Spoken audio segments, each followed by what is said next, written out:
Kirk y Spock, una gran responsabilidad. ¿Habéis sentido mucha presión?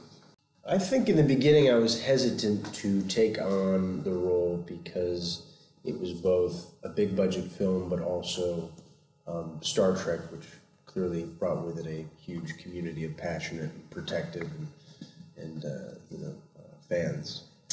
But once I met JJ, he on the spot pretty much diffused any feeling of great pressure or living up to expectation, and it was because of his ability to do that I think we were all able to do our best work, or at least, he created an atmosphere where we felt that the day was about getting the scene and the moment between you and your fellow actor, instead of thinking about the bigger picture, which could be a little bit over.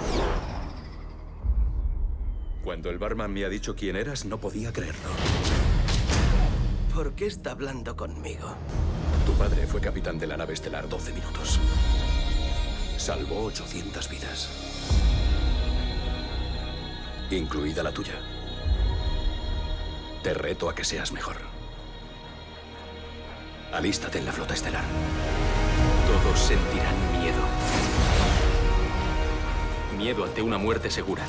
¡Abre el paracaídas! ¡Ábrelo, ábrelo ya! Los dos personajes han condicionado la vida de William Shatner y Leonard Nimoy. ¿Teméis que os pueda pasar lo mismo o estáis preparados? I don't think in the same way. I mean, no matter how strongly people respond to the performances that Chris and I give in this film, or how strongly they respond to the film, we didn't originate these characters, first of all. Second of all, I don't think that science fiction has the same stigmas associated with it today as it did in the late 60s. And third of all, I think people's attention spans have diminished significantly over the past 45 years. So I don't think that, there's the same kind of longevity in terms of connection to characters or to stories like there used to be.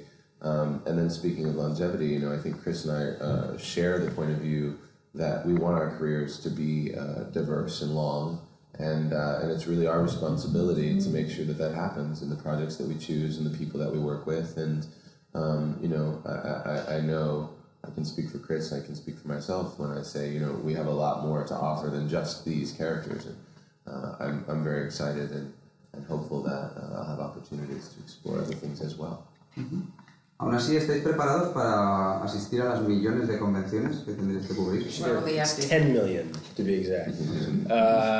I think, look, clearly it's important that this new cast and crew forge a relationship with the fan base, because it's because of the fan base that this series has been so successful. I can't, quite frankly, think of another series that has had the longevity like Star Trek.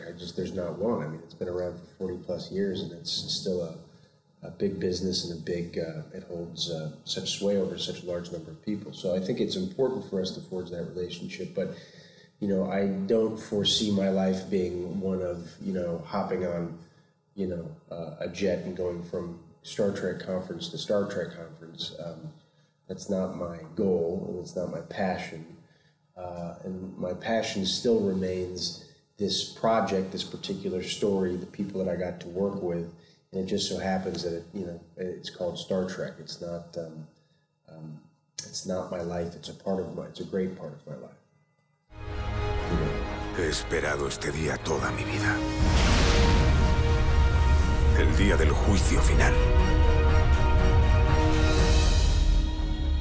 No tenemos capitán ni primer oficial para sustituirle. Claro que sí.